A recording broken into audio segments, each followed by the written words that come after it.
Hi, this is Marcia Wilson. I'm working on a ceramic statue that turns out to be a little family.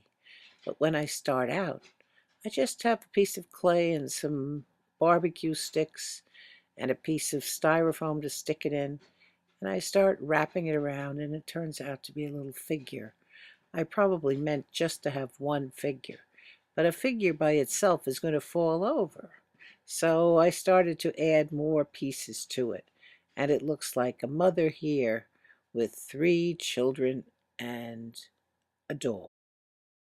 I usually don't know what I'm making when I first start out, but as I keep working, things evolve, and I realize this could be my daughter.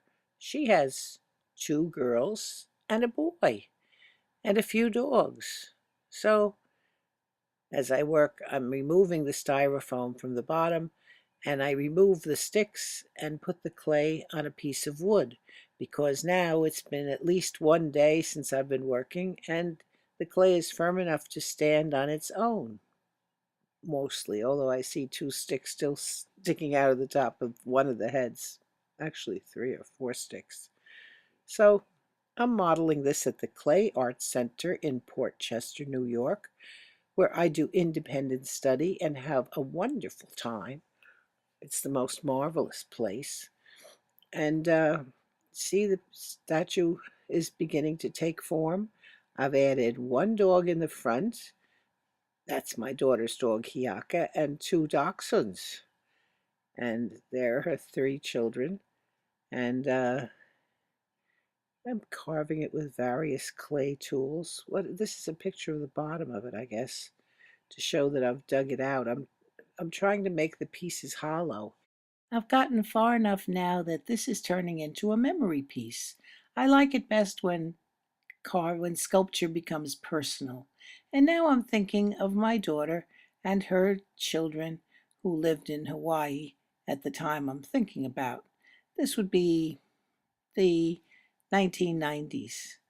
And I have the mother and three children, little boy, two girls. I have three dogs, a big dog and two little dachshunds there. In the back of the piece, I'm trying to make a bottle of liquor, but it doesn't look right, so I've changed it to a bag of empty beer cans. But unfortunately, I didn't do a very good job here either. I'll jump ahead to where I've got it with underglaze painted on, and people think it's a pot of gold. So, as you can see, I didn't do so well in this regard.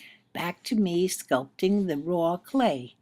I've made symbols. I have the oldest child holding flowers because she loves beauty. Then the next oldest girl is holding a dog, and she's got her arm around her brother very protectively.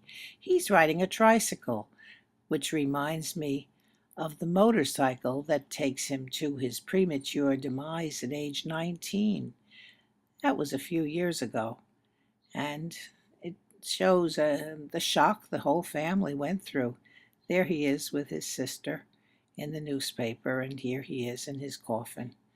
So young. Now back to the piece. I textured the dresses with different kinds of tools. I poked holes and I made squares, and that kind of thing is fun for me. I textured the grass and I tried to add a little personality to things, but this sculpture is so small, it's hard to get good detail on the faces, and I'm not so sure that I'm thrilled with the white stoneware clay I was using. I have yet to discover the proper clay for me. These are called velvet underglazes and colored slips I'm using. I don't know my way around clay, and when I fired this piece, all the colors faded except for the red dress. That's odd, isn't it? Uh, anyway, here it is, I think before firing, and then after firing, it gets all washed out. See how disappointing it looks? That's after bisquing. So here it is ready to go back in the kiln. I've waxed over everything, and it's over to the fall. So here in May 2012, this is what the statue looks like. When I fired it in cone 10, which is 2300 degrees, everything turned kind of black except for the red dress and the dog and the blue. so I've got a lot to learn about glazes. I plan to keep working at the Clay Art Center in Port Chester, New York, and I hope to learn a lot more about glazing and modeling and find my way with clay.